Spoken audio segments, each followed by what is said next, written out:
A nombre del coordinador del diplomado, el doctor Juan Muchas Márquez, y del resto de los colegas que están de maestros y del Centro Universitario de Investigaciones Bibliotecológicas, tengo el gusto de presentarles al licenciado Víctor Manuel Espinosa Mejía, coordinador de archivos de la Banco de México, con quien he tenido además el gusto de colaborar.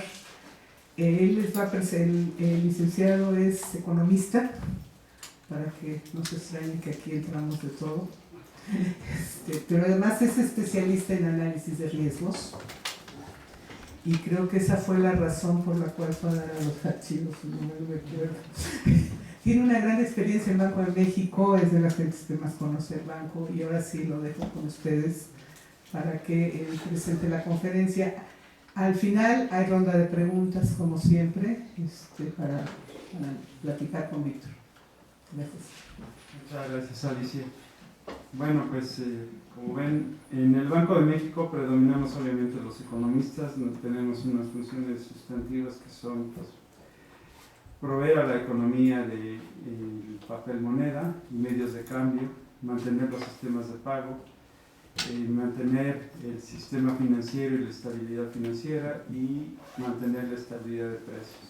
Este es nuestro mandato constitucional, ¿no? Y entonces para llevar a cabo estas que llamamos nosotros funciones torales, existen una serie de funciones de apoyo que no por ser de apoyo significan que no son tan relevantes, ¿no? Es decir, para ello, para tomar decisiones se requiere la administración de la información.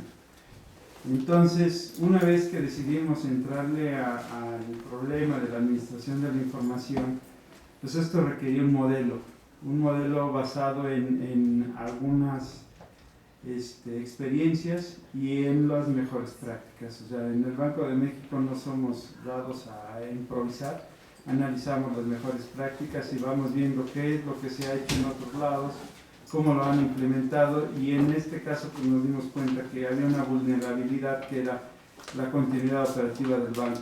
Entonces es por ello que arranca un proyecto que tiene como principal propósito organizar y administrar la información del banco. Bueno, un poquito, pues yo me imagino que esta lámina ya la vieron bien a detalle con Alicia, ¿no? No tiene nada extraño.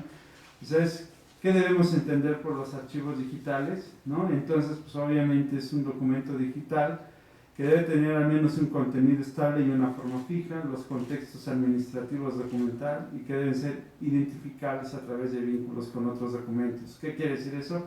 Que ningún documento tiene generación espontánea, surge por algo y tiene un propósito. Debe haber 5 personas involucradas, que son su autor, su escritor, el originador y el destinatario, igual que el creador. Y pues participar en una acción, o sea, ya sea procedimental o como parte de la toma de decisiones. Obviamente todos estos elementos pues, deben tener atributos y componentes digitales, estos pues, ceros y unos y todos estos elementos que debemos tener. ¿Por qué nos importa esto? En el caso del banco, la información digital es prácticamente el 95-96% de la información que se genera. Y esta queda en diversos repositorios que tiene el banco para ello. Tiene un repositorio para transacciones, tiene otro para documentos, tiene otro para sistemas de pago, tiene otro para la información histórica. Y toda esta información tiene que tener algunos elementos para que permitan su administración, ubicación y su identificación, ¿no? Entonces, seguramente ya lo vieron, a todo esto, ¿cómo le llamamos? Metadatos. Entonces, en esta búsqueda nosotros nos preocupamos por encontrar una forma de sistematizar el registro, la creación, consulta y retención, y también el destino final de los documentos. ¿Cómo lo hicimos? De nuevo, adecuamos la norma ISO 15489 para poder sistematizar. No hicimos algo diferente, agarramos la norma, dijimos esto se parece a lo que queremos hacer, funciona con lo que queremos hacer y lo podemos echar a volar, ¿no? Esto suena fácil, ¿no? Nada más les digo que el proyecto empezó en el 2000, ¿no? no ha acabado, ¿no? Entonces, ¿cómo vamos creando todo esto? Pues sí, vimos que existía la conveniencia de estandarizar las actividades para poderlas sistematizar. Entendemos por sistematizar no crear aplicaciones, sino trabajar en un sistema que fuera lógico y ya después, con una lógica, sí buscar la mejor aplicación que nos funcione, ¿no? Entonces, aquí es bien importante que tengamos bien ubicada la diferencia en el lenguaje. Cuando hablamos de sistematizar, en este momento no estábamos pensando en usar aplicaciones, ¿no? Sino en tener el flujo, el diagrama de flujo o del sistema de cómo se iba a gestionar la información. Ahora, en el caso del banco, pues decíamos, bueno, si la respuesta quiere, si nosotros tenemos esto, podemos sistematizarlo y podemos automatizarlo. Entonces, pues aquí en este diagramita nos muestra el ciclo de vida de los documentos y cómo funciona en un diagrama muy breve la ISO 489 y cómo lo operamos en el caso del banco, ¿no? Entonces, en el eje de las ordenadas, pues tenemos las consultas o las frecuencias de consulta y en el horizontal tenemos el tiempo.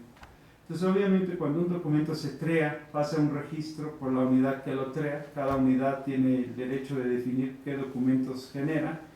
Y en la medida en que el tiempo va pasando, la frecuencia de consulta va declinando hasta que se vuelve semiactivo y pasa a su retención en el archivo de concentración. Nosotros cambiamos los conceptos tradicionales de transferencias, porque según nuestra norma y lo que marca la ISO 15489, el generador del documento sigue siendo el administrador porque él determina las fechas de baja según los plazos legales. Entonces el archivo de concentración se convirtió en un custodio y las unidades administrativas siguen siendo dueñas de la información hasta que llegue la fecha de baja. Una vez llegada la fecha de baja, sí entra la coordinación de archivos, toma el documento y se inicia un proceso de disposición final. En este caso, ahorita recientemente lo que estamos haciendo con cada uno de los documentos es primero definir qué guardamos o qué documentos vamos a guardar y cómo lo hicimos. Creamos un marco normativo que nos permite definir en cada procedimiento los documentos que genera el banco. Esto fue una labor titánica porque para hacer esos procedimientos primero hubo que definir los procesos, documentarlos en el manual y en el manual define esos documentos que se van a guardar y por qué plazo. Una vez que se hace eso, también hemos tomado la decisión de que las áreas nos indiquen qué es lo que quieren que se vaya al histórico y qué es lo que quieren que se depure. El proceso de valoración le pertenece a la coordinación de archivos y en ella tenemos un equipo multidisciplinario de más economistas, historiadores, contadores, un abogado y archivólogos. Entonces ya en esta etapa nosotros vamos haciendo la labor de determinar el destino final, pero consideramos importante que las áreas tuvieran la oportunidad de definir cuál es la memoria histórica que quieren crear. Una cosa importante que dice la ISO 15489 es que las instituciones deben definir esa memoria. ¿Y cómo lo van a definir? A través de los dueños de los procesos. ¿Y por qué es esto importante? Porque es la manera de administrar el conocimiento y aprovechar la experiencia. Entonces, esa es la razón por qué dejamos participar a las unidades administrativas en esta parte de la disposición final. Y bueno, entrando de lleno al proyecto, pues siempre me gusta platicar que el proyecto Arquitectura e Información del Banco tiene tres elementos o tres pilares, como digamos, el pilar normativo, el lógico y el tecnológico, ¿no? Entonces, el normativo fija básicamente las políticas y lineamientos con los cuales organizamos la información y la gestionamos y solo pueden ser emitidos por la Junta de Gobierno. Y luego, el normativo pues tiene una norma de organización, acceso, publicación y gestión de la información que nos dice nos dice exactamente qué vamos a hacer en cada parte. Falta aquí un bullet que dice que tenemos la política, que es el objetivo, el qué, que es la norma, y el cómo son los manuales internos de la coordinación de archivos. Entonces, en los manuales internos, los manuales de procedimientos de operación de la coordinación de archivos, tenemos los cómo hacemos que esas políticas se cumplan, ¿no? En ese esquema, obviamente hemos logrado normalizar al banco en cuanto a documentos, metadatos y todo lo demás. El marco lógico básicamente contiene los metadatos institucionales que deben acompañar cada documento que se registra, la ficha de metadatos donde se registran los documentos y los catálogos estandarizados, y dentro de estos catálogos tenemos un cuadro de disposición documental, ¿no? Aquí es bien interesante porque en el modelo que adoptamos en el banco en este momento teníamos un modelo de arquitectura de información donde el documento y la ficha de metadatos eran dos objetos diferentes, ¿no? Estamos analizando migrar a un nuevo modelo de arquitectura de información que va a incluir los metadatos en el documento, y entonces esto es un modelo de catálogos delegados. Entonces, simple y sencillamente con que el usuario ubique en una cierta pieza, al crear catálogos es como si hiciéramos cajoncitos lógicos, y al poner el usuario el recurso de información ahí, obviamente los catálogos se le pegan y ya lo podemos montar en la infraestructura de búsqueda y administración de los documentos. De una manera en donde los usuarios nos van a odiar menos porque cada vez que llenan 15 metadatos pues se enojan, ¿no? Es importante decir que los catálogos nos permiten que solo de estos 15, solo 2 son de texto libre y los demás son de catálogos. Entonces ya estábamos muy cerca del punto en el que queremos estar. Ahorita estamos evaluando las herramientas que nos van a permitir irnos 100% a catálogos delegados, ¿no? Entonces está difícil porque los estudios y las diferencias que tenemos entre los usuarios, el área tecnológica y lo que nosotros, los requerimientos que imponemos para la administración, son demasiados intereses a conciliar, ¿no? Luego tenemos el marco tecnológico, que ya es la sistematización del llenado de metadatos o las aplicaciones, y el sistema de control de archivos físicos y electrónicos, ¿no? Tenemos un sistema que va monitoreando los plazos de retención, y este sistema pues curiosamente se llama Café, ¿no? Nos entretiene mucho porque no solo nos dice va asociando los plazos de retención y va siguiendo la curva, sino también en el caso de que sea un recurso físico nos dice en dónde está ubicado. Está ubicado en la caja 5, en el expediente tal, y ese además está en el anaquel o en el archivero fulano, ¿no? Entonces poco a poco hemos ido expandiendo este sistema a lo largo del banco, y pues ya ahorita lo vemos muy maduro y ya está prácticamente en operación. El chiste es que bueno, pues la tentación de mejorarlo y pasar a un esquema de metadatos y cambiar el modelo de arquitectura a uno de catálogos delegados pues es bastante grande y le vemos muchas conveniencias, ¿no? Entonces seguimos en esta evaluación y probablemente el año que entra esté platicando de el nuevo esquema de arquitectura de información del banco, ¿no? Bueno, aquí están básicamente lo que les resumí, ¿no? Los lineamientos y políticas en materia de información pues dicen básicamente algunas cosas que parecen absurdas, pero que en la gestión pública son necesarias decirlas, ¿no? En el caso del banco, la Junta de Gobierno tuvo que decir que la información que se genere en el banco le pertenece al banco. ¿Y por qué teníamos que decirlo? Pues porque cada vez que se jubilaba alguien o se iba o se desincorporaba, se llevaba su archivo. ¿Dónde hemos oído eso, no? Entonces, una de las razones es esa. La otra política importante que decretó la Junta de Gobierno es: la información debe fluir a quien la necesite a través de interfaces amigables. Y la debe tener, y eso significa a través del web interno, a través de ciertos sistemas en donde vamos a controlar el acceso por puesto-función, no por personas.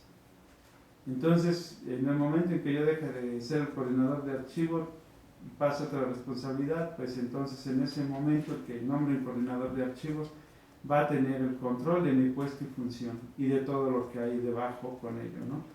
Y de esta manera estamos evitando la administración personal de la información y obviamente los accesos a la información Eso es por funciones, ¿no? Yo puedo ver todo lo que se genera en el banco, pero a mí no me van a dejar ver la política monetaria de la semana que entra, porque no es mi función.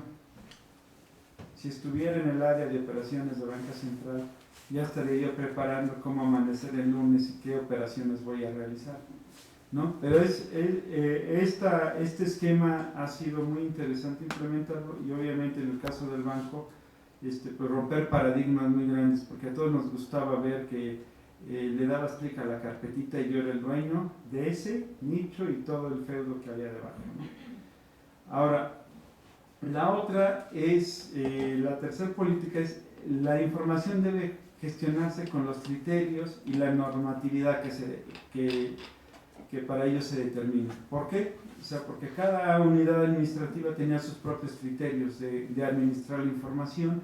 Obviamente se decidían qué guardaban, qué no guardaban, qué desechaban.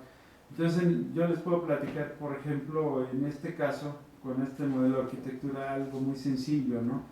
Tenemos un área de seguros que lleva todos los siniestros del banco. Y en cambio el área de continuidad operativa y de riesgos no sabía cuántos siniestros se han reportado. El área de administración que nos asegura, pues va, se voltea con la aseguradora, cobra la póliza y se va. Pero no le pasan esa estadística que es valiosa para el área de administración de riesgos. Hoy se están volando computadoras, ¿no? O nuestros choferes están chocando demasiado en el traslado de valores. O el avión ha tenido 3 incidencias, conviene darle un mantenimiento grande, ¿no? Pero bueno, no lo saben, pero partimos el dinero en aviones. Entonces, necesitamos esa información, es útil para otras áreas y no la compartíamos.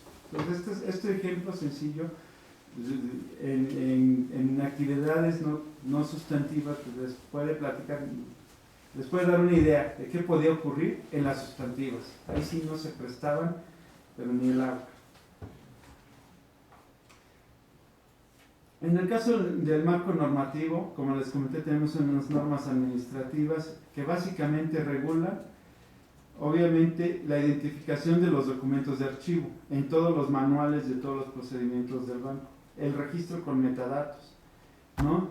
¿Dónde se van a resguardar los documentos? Estos en depósitos institucionales. El acceso a la información que debe ser únicamente por el buscador institucional. Tenemos un solo buscador que integra todos los depósitos institucionales.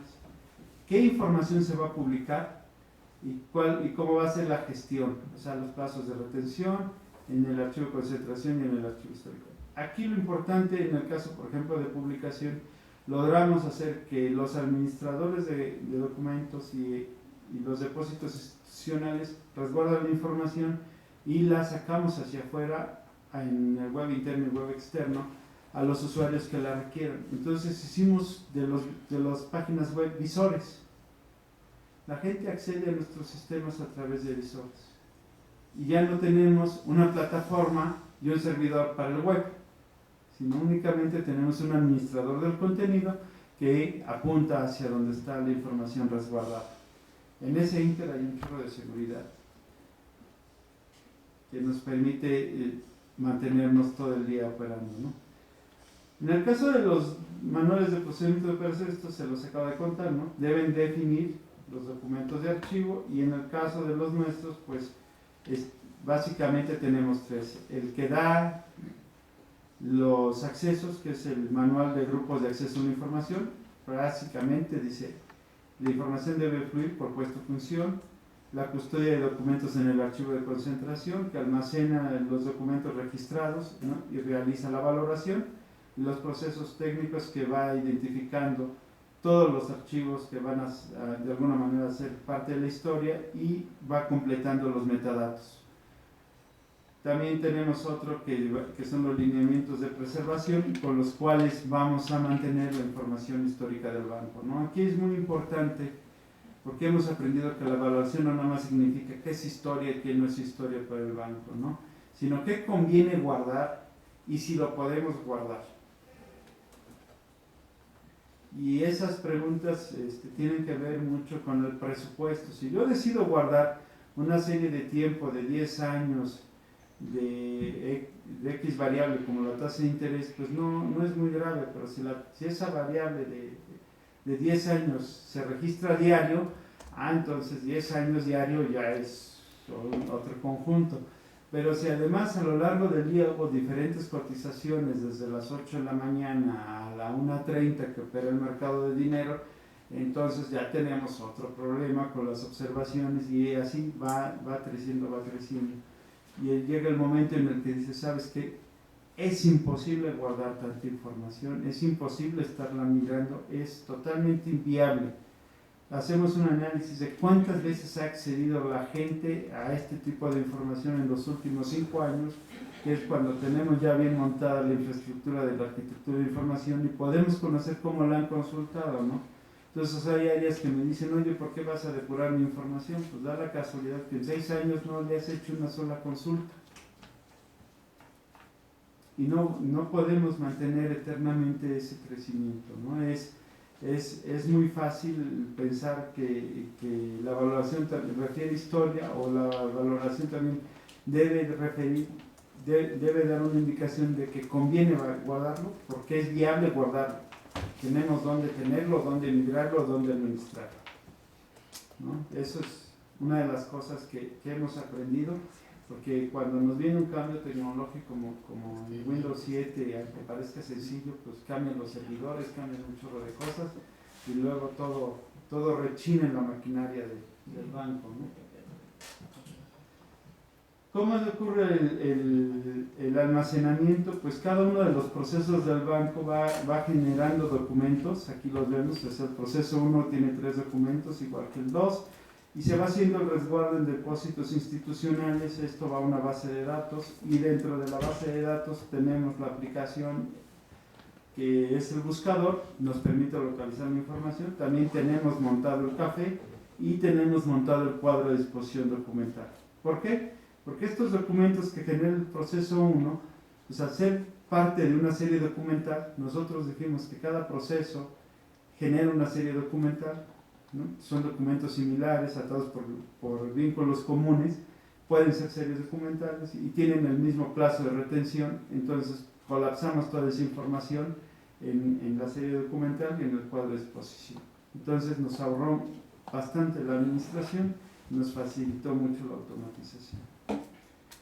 Es importante que les cuente qué tipo de metadatos encontramos. En este caso, de nuevo, en la ISO te refieren varias recomendaciones. Nosotros agarramos el Código de Dublín, no inventamos nada, lo adaptamos al banco, o sea, nada más cambiamos algunas etiquetas y bueno, no pusimos todas, nada más pusimos las que nos funcionaban, ¿no? O sea, obviamente el Código de Dublín es mucho más amplio que esto. Entonces ese es el tipo de recurso de información, obviamente el título, el autor, la clasificación, la fecha, el folio, el tema, palabras clave, la descripción, el formato del estado, la administración la unidad administrativa que lo genera, el perfil autorizado por puesto, función, su ubicación y la serie. Van a notar que algunos están en azul y otros en verde. Esto es para indicar que unos ya tienen catálogos, obviamente los que tienen catálogos son los que están en azul, en verde quedaron los que están en texto libre todavía y la serie documental es donde podemos colapsar mucho de la información que estos mismos catálogos contienen, como son las fechas de retención y varias cosas, ¿no? Entonces, por eso se volvió el metadato eje y está en rojo, ¿no? Entonces, en este modelo, como ven, ya estábamos muy cerquita de pasar a un siguiente modelo que es el de catálogos delegados. Todavía estamos ahí, todavía estamos, ¿no? Es mucha la inversión que hay que hacer para moverse al otro, ¿no? ¿Para qué nos sirven estos metadatos, no? Identificación de los documentos, relevancia versus coincidencia. ¿Qué significa esto? Cuando yo puedo decir, no necesito un sistema de archivos, simple y sencillamente voy guardando y los motores de búsqueda y con booleanos puede encontrar mucha información, ¿no? Todo el mundo guarda en su disco duro y cuando no encuentra algo le dices ahí, encuéntrame esto, ¿no? Total, ¿para qué quiero metadatos? ¿Para qué me esfuerzo, no? Entonces, pues sí, tenemos, y nos van a dar muchas coincidencias, pero muy poca relevancia. Entonces, precisamente lo que hacen los metadatos es discriminar de las coincidencias la relevancia, y entonces sí ahorramos horas. Hombre, un día hicimos, ya con los sistemas que tenemos, ¿cuánto tiempo puedes pasar buscando información en Google, por ejemplo, y encontrar la que realmente requieres o necesitas? Entonces, si tú te tardas aproximadamente 12 o 15 minutos, multiplicado por el sueldo promedio de la nómina, pues resulta una cantidad muy interesante. Entonces, esto le da viabilidad a cualquier proyecto de archivo, en el ahorro de horas hombre trabajado, ¿no? También los metadatos nos permiten la administración. ¿Por qué? Porque si mañana se fusiona un área, simple y sencillamente utilizando los metadatos podemos actualizar las fichas y pasarle la información al área que es la fusionante. Facilita mucho la información, nos permite automatizar el control de acceso, automatizar los plazos de retención, la disposición final. Tenemos elementos de autentificación, como seguramente ya lo vieron con Alicia, ¿no? O sea, podemos reunir, hacer un análisis de diplomacia y verdaderamente tener elementos de autentificación de los documentos en el largo plazo. Nos facilita la valoración secundaria para el archivo histórico y nos permite automatizar validaciones. Esto les puede parecer ridículo, pero por ejemplo, si yo de repente de la coordinación de archivos se me ocurre hacer un documento para la administración de las reservas, digo, no, pues yo hice la neta del planeta y quiero guardarlo en el proceso de administración de las reservas del banco. Entonces, en el momento que quiero registrarlo en el administrador de documentos, el administrador de documentos dice, para empezar, tu unidad no tiene esa función. O sea, no, la serie documental en la que pretendes guardar este documento no pertenece ahí. Tú puedes utilizar la de administración de archivos, documentos históricos, procesos técnicos del archivo, pero no puedes invadir el ámbito de otra unidad. Entonces, y estas validaciones son muy útiles, sobre todo por la discrecionalidad que pretendían los usuarios de tener en los plazos de retención. Yo quiero que mi documento viva 100 años, entonces poner fecha de baja 100 años, ¿no? Llega el administrador y le corrige la fecha y le pone la fecha que realmente tiene definida en el plazo de retención. Y es una de las cosas más interesantes que pueden hacer con los metadatos, ¿no? Evitar la discrecionalidad de los usuarios. Ahora, pues sí, ¿qué requerimos? Porque además de una inversión tecnológica por parte de los usuarios, pues se requiere adiestrar a los usuarios en la descripción para los registros. Cuando tú le dices tienes que llenar una ficha de metadatos, le dices, oye, pues ponle el título, ponle la descripción de qué se trató de tu documento. Pues parece que los estás torturando, no haz de cuenta que les estás pidiendo algo indebido, ¿no? Pero bueno, y para poder hacer ese registro requiere una valoración de su documento. Mi documento es de estas características, va en esta serie, tiene este tema, es público, confidencial o reservado. Debe él mismo, tenemos del usuario una primera valoración de su documento y tenemos que capacitarlos para que la puedan hacer, ¿no? Tener una instancia de control en la calidad del registro. ¿Por qué? Porque es curioso en el caso de nuestros usuarios, de repente hay quien escribe todo con mayúsculas. Y bueno, parece inocuo, ¿no? Pero los que saben de buscadores saben que me están cambiando el orden de la relevancia. Entonces hay que decirles a los creadores que usen el español, las reglas de ortografía. Y sí funciona. Y tenemos a alguien dedicado a estar verificando la calidad de los metadatos, ¿no? También, pues obviamente, requerimos automatizar los catálogos para que los usuarios no les diera flojera. Aprendimos que lo mejor que podemos hacer para esta etapa es la ley del menor esfuerzo. Aprovechar esa fuerza de la ley del menor esfuerzo. Es más fácil hacer clic que escribir. Entonces, entre más catálogos tuviéramos, más clics iban a dar y todos felices.